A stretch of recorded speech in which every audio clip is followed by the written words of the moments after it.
What began as a large field of state champion hopefuls dwindled to just 4 remaining UP boys basketball teams still in the running for the sport's biggest prize, a state championship. On Tuesday night, the state quarterfinals took place. Teams now just 1 win away from punching their ticket to the Breslin Center.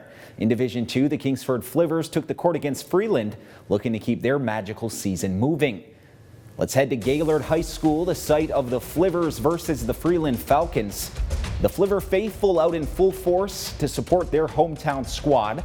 Opening minute, Flivers working it in the paint. Morgan Slike, the bounce pass to Owen Okenen, who knocks down the turnaround jumper to put Kingsford up 2-0 early.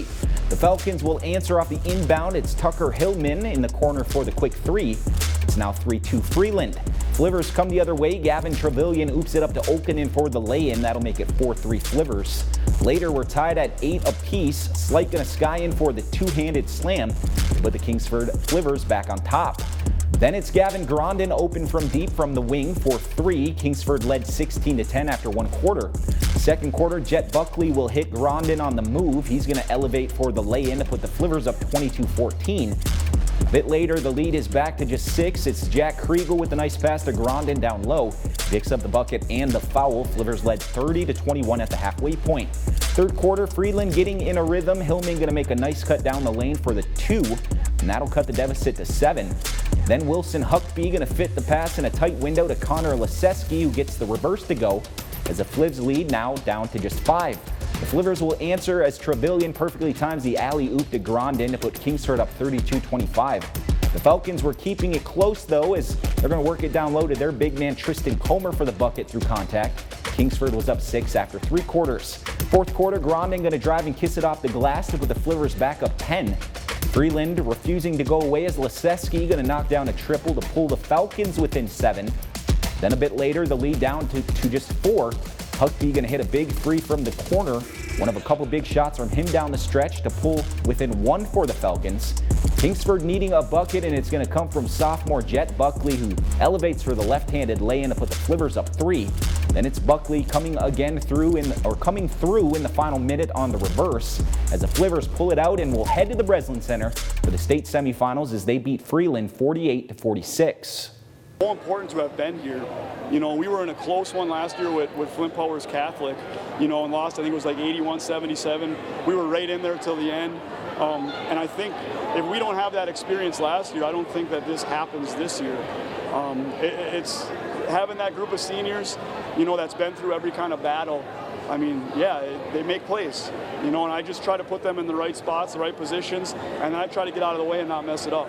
These kids are absolute winners, and I know they had a little bit of an exit in football, but they've been winners their whole career, whether it's football, basketball, baseball, all they do is win. And again, I'm a huge beneficiary. I was able to step in with a great group of kids and kind of get out of their way.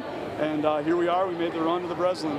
Yeah, basketball's a game of runs. We knew they were going to go on their run, and they did right there. We just had to keep grinding. We knew it was going to go our way, and we kept our lead for the whole game. And right at the end, it paid off. Hit a few free throws, and that was the game. God, so much emotions. I'm so happy. Ever since I've been a little kid, I've been dreaming of this game right here. Get to the Breslin Center. I've been there every year watching. I've always wanted to be in that spot, and here we are. We knew we came in.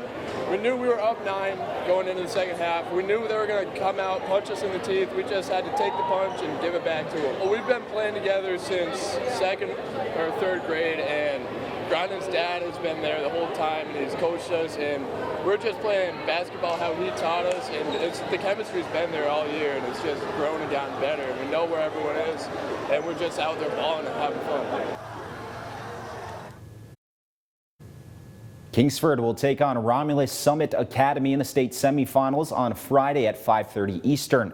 In Division III, the Westwood Patriots also heading to the state semifinals. They took down McBain 48-40 in the state quarterfinals down in Boyne City. The Patriots are going to take on the Art and Tech Academy of Pontiac in the state semifinals on Thursday at noon Eastern.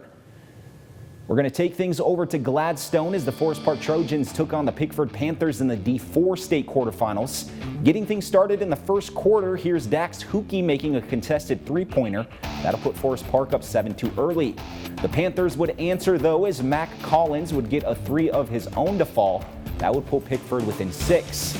Trojan star Vic Giuliani would get an easy catch and shoot 3 opportunity here, and he's going to switch it through the net, putting Forest Park up 22-14 in the second.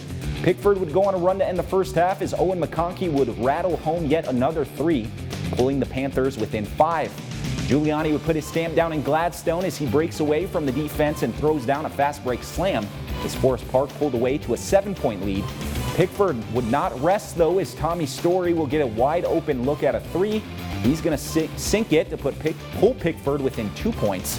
Next possession for the Panthers would tie it up at 24 at halftime as McConkey goes coast to coast for the lay-in. The Trojans would come out swinging in the third corner as Giuliani yet again will sink a hook shot from just in front of the rim, putting Forest Park down 1 early in the third quarter. Taking things late into the fourth quarter, Giuliani with the drive to the rim. No dice, but Hookie's there for the putback, putting the Trojans ahead 45-43 with less than 6 seconds left in the game. And Forest Park would hold off a last-second buzzer beater by Pickford and advance to the D4 state semifinals at the Breslin Center in East Lansing. Head coach Jason Price saying this is something that his team has been preparing for, and they're going to be ready. You don't want to talk, what's next, but when we live 8 hours away from the Breslin Center, we've been talking about this for a week. It's more mental than physical. You're not going to have lots of gym time. You're not going to have lots of prep time. So just mentally being sharp, being focused on rest and staying hydrated and all that stuff. They've done a pretty good job. So we've been talking about that for about a week. Forest Park will take on Wyoming Tri-Unity Christian in the state semifinals on Thursday at 5:30 Eastern.